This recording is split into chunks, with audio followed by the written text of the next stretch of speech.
Obrigado, Sr. Presidente.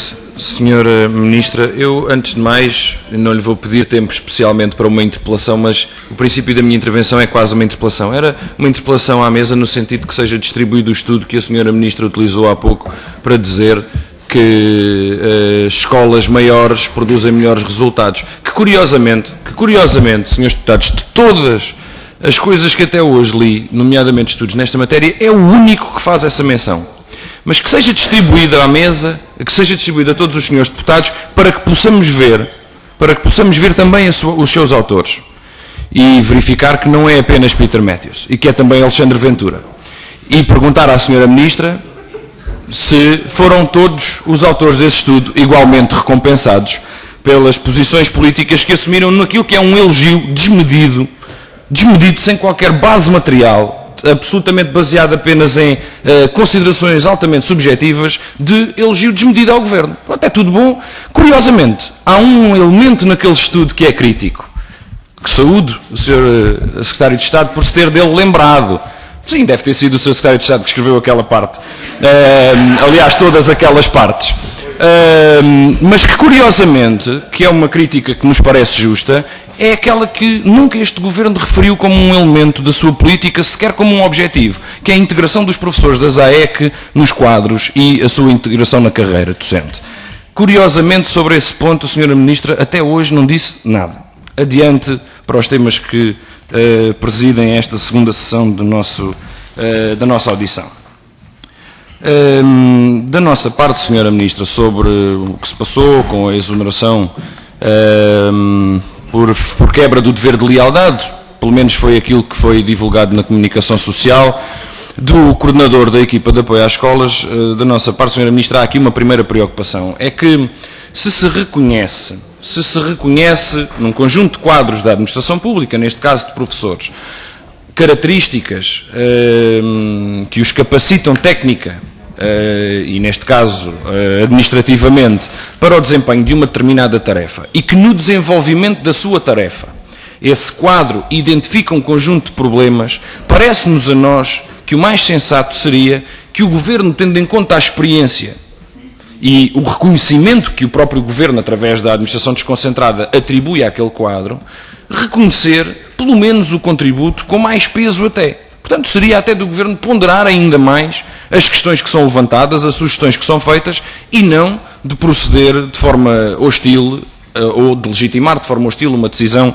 da diretora regional. De toda a forma, Sra. Ministra, isso são formas de estar e também demonstram qual é a maneira como cada um interpreta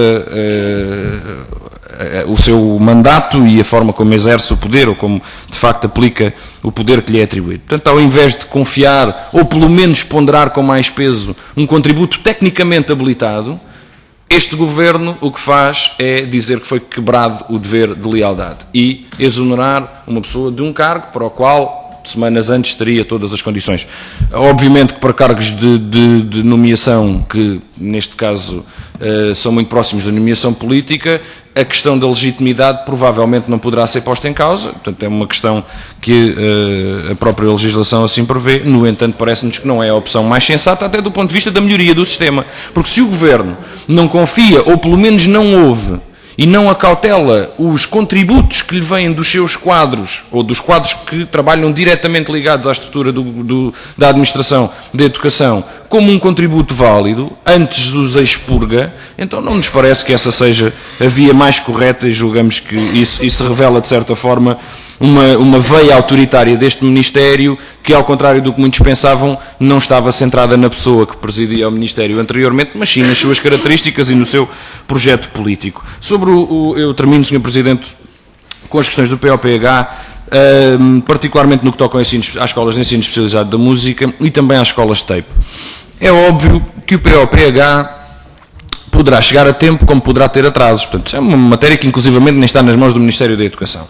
O que nós queremos aproveitar para questionar e para denunciar é que este Governo está a desviar do orçamento de Estado para branquear as contas e iludir os portugueses e apresentar déficits mais simpáticos aos seus patrões europeus, está a desviar para financiamento daquilo que deveria ser para projetos pontuais de alavancagem do nosso sistema, neste caso do potencial humano, para o financiamento da estrutura que já existe. E isso é, além de demagógico, é, do nosso ponto de vista, o subaproveitamento e não o melhor aproveitamento, ao contrário do que a Sra. Ministra diz. Porque se estamos a desviar fundos que deveriam ser novas alavancas do potencial humano, novos projetos para serem financiados, e estamos a desviá-los para financiar a estrutura, então nós estamos, na verdade, a desaproveitar o financiamento, estamos, na verdade, a fingir utilizar o financiamento com taxas de execução que certamente aparecerão melhores do que o habitual, mas que defraudam os verdadeiros objetivos daquilo que são os programas de financiamento comunitário. E, Sra. Ministra, isto é particularmente grave, já é grave de si, mas é particularmente grave nas escolas TAPE, nos territórios de educação, territórios educativos de intervenção prioritária, porque estas escolas, que já contratam, como a Ministra bem sabe, diretamente e recrutam diretamente os seus recursos humanos, são agora também confrontadas com a apresentação de projetos, com a apresentação, e bem sabemos que, aliás, esse estudo que a Sra. Ministra invocou, assinado pelo atual Secretário de Estado, Alexandre Ventura, também diz que é preciso que todas as escolas contratem os seus recursos humanos e que se acabe de vez com essa coisa do concurso nacional de pessoas, que isso é uma aberração. Era bom que a Sra. Ministra tivesse essa frontalidade, que diga de vez que isso é para acabar, essa coisa do concurso nacional de professores, e que quer é que as escolas contratem diretamente os professores, que é aquilo que estão a fazer.